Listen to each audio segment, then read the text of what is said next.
Bismillahirrahmanirrahim. Assalamualaikum warahmatullahi wabarakatuh.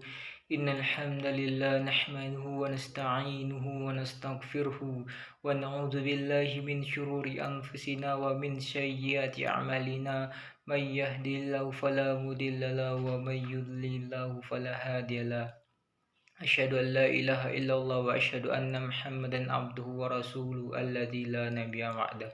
Puji syukur marilah kita ucapkan kehadirat Allah Subhanahu wa taala yang mana Ia telah memberikan kita kesehatan dan kesempatan waktu sehingga kita dapat menghembuskan nafas dengan nyaman dan dapat berkumpul tentunya dengan izin dan ridhonya dari Allah Subhanahu wa taala. Salawat bertangkaikan salam berpucukkan rindu berbuahkan kasih sayang. Marilah hadiahkan ke ruh junjungan alam Sayyidina Muhammad sallallahu alaihi wasallam yang mana beliau telah rela memandikan darah, berhuzankan anak panah demi tegaknya kalimat La ilaha illallah di muka bumi ini.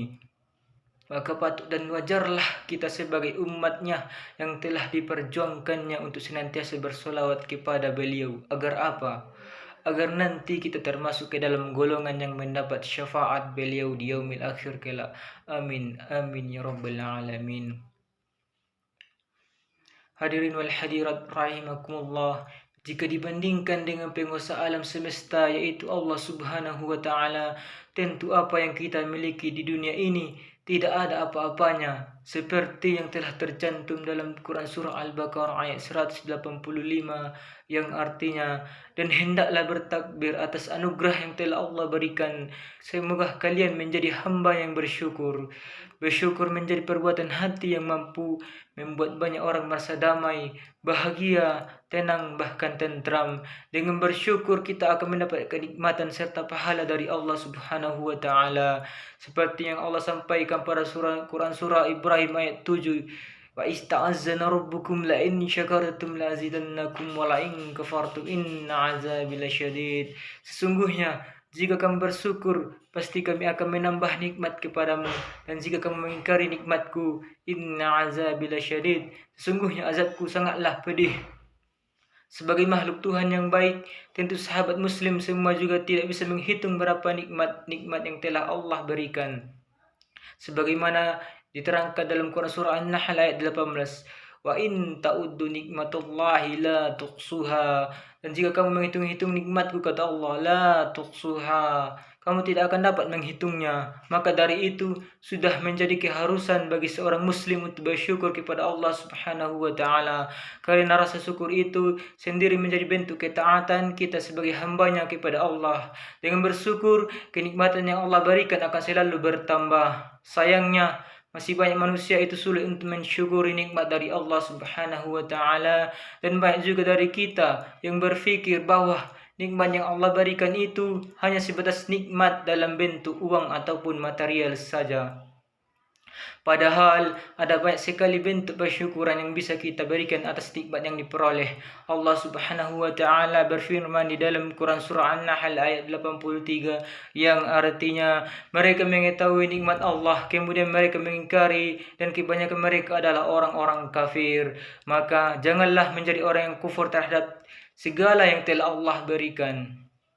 Berbicara tentang nikmat Allah, paling tidak ada dua perkara yang harus kita ketahui sebagai hamba Allah Subhanahu wa taala. Yang pertama, siapa yang memberikan nikmat? Ada yang tahu? Yang memberi nikmat tentu saja Allah adalah Allah Subhanahu wa taala. Allah lah yang berkuasa untuk menambahkan ataupun mengurangkan nikmat yang ada pada diri manusia. Jika Allah berkehendak untuk menambahnya, maka tidak ada seorang pun yang dapat menolaknya. Begitupun sebaliknya. Jika Allah berkehendak untuk mencabut nikmat yang ada pada manusia, maka tidak akan dapat seorang pun yang mampu mempertahankannya. Mengapa demikian? Karena iradatullah fauqahu iradah. Kehendak Allah di atas segala kehendak. Manusia hanyalah bisa berencana, namun keputusannya terletak pada keputusan Allah Subhanahu wa taala. Hadirin rahimakumullah. Lalu yang kedua, yaitu sikap orang yang menerima nikmat Allah Subhanahu wa taala. Sikap manusia dalam menerima nikmat Allah Subhanahu wa taala tidaklah sama. Ada yang memberi nikmat tersebut, dia tidak sadar bahwa yang memberi nikmat itu adalah Allah Subhanahu wa taala. Padahal motor yang dipakainya made in Amerika, emasnya 24 karat, di giginya ada jemuran berkarat. Mau apapun tinggal menyuruh bodyguard. Tetapi sayang 1000 kali sayang, mereka tidak pernah ingat akan akhirat. Betul apa betul? Sebaliknya, ada pula orang ketika menerima nikmat dari Allah Subhanahu wa taala, ia ingat siapa yang memberi nikmat kepadanya, sehingga ia senantiasa mengucapkan kalimat-kalimat yang baik, yang ucapan rasa syukur. Selain itu, ia senantiasa mengucapkan lafaz pujian Alhamdulillahirabbil alamin. Orang seperti inilah pasti akan ditambah nikmat Allah Subhanahu wa taala. Sebagai firman Allah Subhanahu wa taala dalam Quran surah Ibrahim yang berbunyi, "Wa ista'zana rabbukum la in syakartum la azidannakum wa la in kafartum inna 'adzabi lasyadid." Sungguhnya jika kamu bersyukur, pasti kami akan menambah nikmatku, kata Allah. Dan jika kamu ingkar, kamu kufur terhadap nikmatku, inna azabi lasyadid. Ingatlah, azabku sangat pedih. Hadirin rahimakumullah, dari uraian yang di atas dapatlah kita tarik kesimpulannya. Yang pertama, marilah kita mensyukuri nikmat Allah yang telah diberikan kepada kita dengan jalan mentaati segala perintahnya dan meninggalkan segala larangan-larangannya.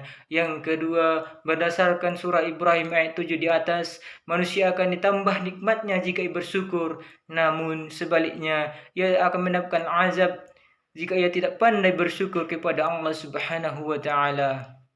Hadirin rahimakumullah, demikianlah pidato yang dapat saya sampaikan. Jalan-jalan ke Pulau Bintan, tidak lupa membeli topi. Mohon maaf atas segala kekhilafan. Lain waktu kita berjumpa lagi. Billahi taufiq wal hidayah. Wassalamualaikum warahmatullahi wabarakatuh.